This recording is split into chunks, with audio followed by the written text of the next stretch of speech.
안녕하세요. 오늘은 박혜연 씨의 글을 좀 보면서요.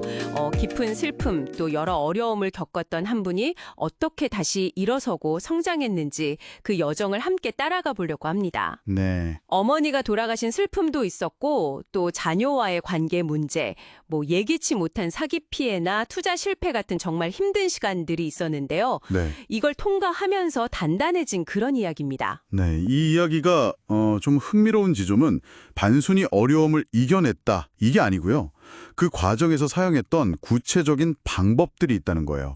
이게 어떻게 내면의 힘을 키우고 삶을 진짜 바꿨는지 이걸 보여주거든요. 방법들이요. 네, 특히 그 독서하고 기록하는 거, 그리고 여러 도구들이 어떻게 작용했는지 이걸 좀 주목해 보시면 아마 여러분 자신의 삶에도 적용해 볼 만한 그런 힌트를 얻으실 수 있을 겁니다. 아, 그렇군요. 박혜연 씨가 어머님이 돌아가시고 나서 석 달 넘게 정말 힘드셨다고 해요. 네. 거의 매일 술에 의지할 정도로 깊은 슬픔에 빠져 계셨는데 당신이 무너지면 우리 가족도 다 무너진다는 남편분의 그 한마디에 정신을 차리셨다고요? 아, 그 말이 정말 중요했겠네요. 네, 근데 이제 변화를 결심했지만 그 후로도 어려움은 계속됐죠.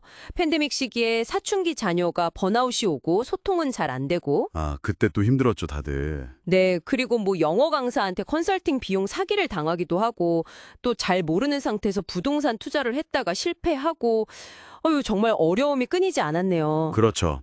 그러면서 이제 자존감이 거의 바닥까지 떨어졌다고 하셨어요. 네, 정말 상상하기 힘든 시간이었을 것 같아요. 바로 그 지점에서 중요한 전환점이 찾아옵니다. 힘독, 아마독, 압박 이런 체계적인 모임들을 통해서요. 네네. 단순히 책을 읽는 수준을 넘어서서 독서하고 기록하는 그 방식 자체를 근본적으로 바꾸기 시작한 겁니다. 아, 그게 흥미롭네요. 그냥 읽고 덮는 게 아니라 코넬 노트 필기나 마인드맵 정리, 또 독서 카드, 썸네일 제작, 네, 맞아요. 블로그에 글 쓰는 거, 심지어 PPT 만들어서 발표하고 스피치 연습까지. 와, 정말 아웃풋 중심 활동이었네요. 네, 그렇죠.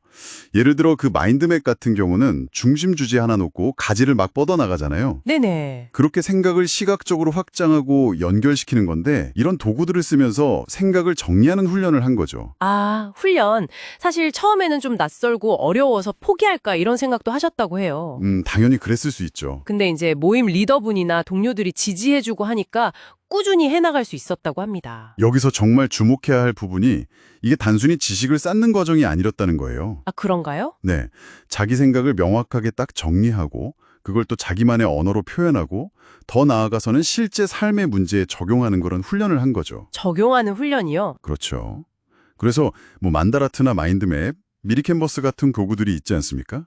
이런 것들이 그냥 이론적인 게 아니라 실제 이사 준비나 새로운 근무지 적응처럼 막막하게 느껴지는 문제들이 있잖아요. 네, 있죠. 복잡하죠. 네. 그런 것들을 체계적으로 계획하고 해결하는데 정말 실질적인 어떤 열쇠 같은 역할을 해준 겁니다. 와, 그러니까 머릿속에서만 막 맴돌던 생각들을 밖으로 이렇게 꺼내서 눈으로 보고 구조화하는 과정, 그 자체가 혼란 속에서 어떤 통제감을 다시 찾게 해준 거죠. 정말 인상 깊네요. 그 괴테가 자신을 믿는 순간 어떻게 살아갈지 알게 된다고 했다는데 그걸 정말 몸소 증명하신 거네요. 네, 맞습니다. 이 모든 과정을 통해서 완전히 무너졌던 자존감을 다시 회복하고 예전 같으면 엄두도 못 냈을 새로운 도전에 대한 두려움도 극복하고 정말 단단한 내면을 갖추게 된 거죠. 그렇죠. 그리고 중요한 건 이런 긍정적인 변화, 이 에너지가 가족한테까지 흘러갔다는 점이에요. 아, 맞아요. 그 이야기도 있었죠. 아이들이 엄마 말 한마디 덕분에 결정 내릴 때 고민을 덜 했다고 했다면서요. 네. 가정에도 다시 평화가 찾아온 거죠. 입시 때문에 힘들어하는 아이들에게도 엄마의 그런 모습이 용기를 준 거고요. 아, 정말 다행이네요. 그렇습니다. 그래서 박혜연 씨의 경험은 결국 이 독서와 기록이라는 것이 단순한 활동이나 취미를 넘어서는 거라는 걸 보여줘요. 네. 어려운 상황 속에서도 길을 잃지 않도록 나 자신을 깊이 이해하고 내면의 어떤 중심을 딱 잡게 도와주는 아주 강력한 수단이라는 거죠. 내면의 중심을 잡는 수단. 되찾고 부정적인 생각보다는 긍정적인 에너지를 스스로 만들어내는 힘, 이걸 기른 과정이라고 볼 수 있습니다. 네, 과거의 자신을 우물한 개구리였다 이렇게 표현하셨지만 결국 스스로 그 우물을 벗어나서 더 넓은 세상을 마주하고 성장한 이야기네요. 맞습니다. 나이나 과거에 어떤 시련이 있었는지는 사실 중요하지 않다는 것.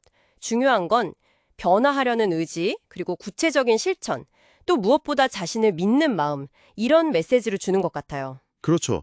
여러분도 혹시 지금 삶의 어떤 부분에서 좀 막막함을 느끼시거나 뭔가 변화가 필요하다, 성장을 원한다 이런 생각하고 계신가요? 네. 오늘 이야기처럼 거창한 계획 아니어도 괜찮습니다. 그냥 생각을 정리하고 좀 구체화하는 작은 도구 하나, 예를 들면 마인드맵이나 간단한 기록 방식 같은 거요.